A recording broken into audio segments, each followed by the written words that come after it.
No stomach, no burger, no problem. Today, we're gonna be trying the Whopper, the Baconator, and the Big Mac. Have you ever met someone without a stomach? I had my stomach removed after I found out that I had some very cool, very fun cancer in it. And so I got equally cool, equally fun surgery. And guess what? Hey everyone, welcome to Tried Without a Stomach. These days I'm basically relearning how to eat because I don't have a stomach. Did you hear I don't have a stomach? I don't.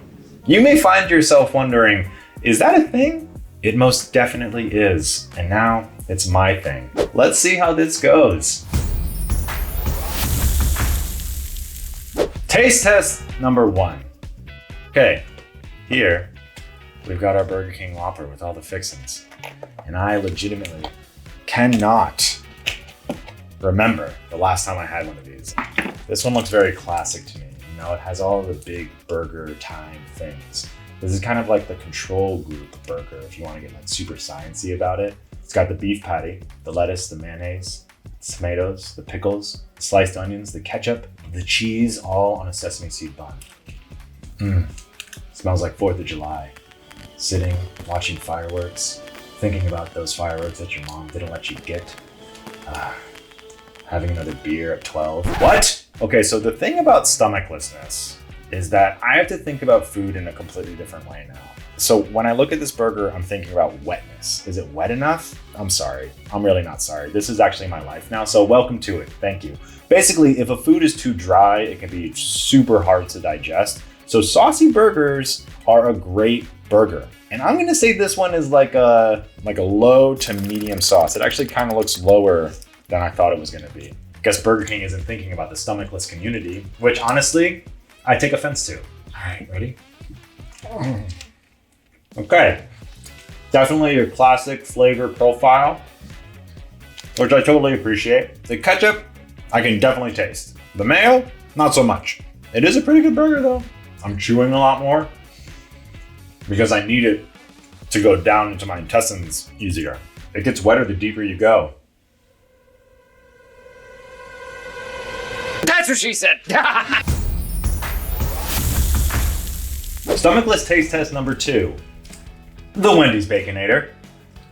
As Google would say, the Baconator is known for its large amount of bacon, featuring 2 beef patties, 6 strips of applewood smoked bacon, American cheese, mayonnaise, and ketchup on a bun. 6! Bacon is good for me. I'm actually terrified of this because 1, it's giant. Look, which I should have guessed from something called the Baconator. But 2, there's so much bacon on this, which aesthetically and flavorfully, I love. I love bacon so much. Who doesn't love bacon? I love bacon. We do not bacon shame here. We are stands of bacon here, okay? More bacon. The problem is grease, right? And bacon basically invented grease. And I know what you're probably thinking to yourself. A second ago, you said wet is good. Isn't grease wet? Grease wet. Wet good. No. Wet good, grease bad. Because it hits my intestines and then it can really just make things not pretty. But it looks like a good burger. And I keep on saying good burger. And we're all thinking the same thing. That's a good burger. No, that's not what we're thinking. We're thinking good burger. Welcome to Good Burger. The Keenan and Kel Nickelodeon picture that should have won Best Picture the year that it was released. Good burger. But look at this sauciness though. Talk about wetness and sauciness. You squeeze that out. Oh, that's good. That's good wet. No stomach, no burger, no problem. Delicious. Delicious but lethal? I hope not. So much bacon. God bless. I think for me specifically, I'd have to go with the Whopper though over this one. But unless you don't have a stomach, you may very well be Team Baconator. And that's fine. I love that for you. But for me, the search continues. Stomachless taste test number 3. The McDonald's Big Mac. You ever heard of it? Okay. Are you aware of its existence? The burger. The Big Mac burger. The Mac Daddy, if you will. I actually used to eat these in 3 bites and a stuff. I had a whole Facebook album named 3 bites and a stuff. And if I did that now, I would go to the hospital. So we're gonna treat this bite the same way the CEO did, nice and cute. So this is what's on the burger, and I feel like I need to sing this. 2 all beef patty, special sauce, lettuce, cheese, pickles, onions on it, sesame seed, bun. Oh, yeah, iconic. Look it up on Google or on YouTube, all right? It's beautiful, so beautiful. Don't look it up now. Watch this video, please. Finish watching this video and then Google it, or open it up in another tab and then, you know what? It's fine. Let's do this. Ready? Okay, pretty good, pretty good. This is definitely on like my fast food Mount Rushmore, you know? It's really wet on the end. Oh, wait a second. Look at this wetness.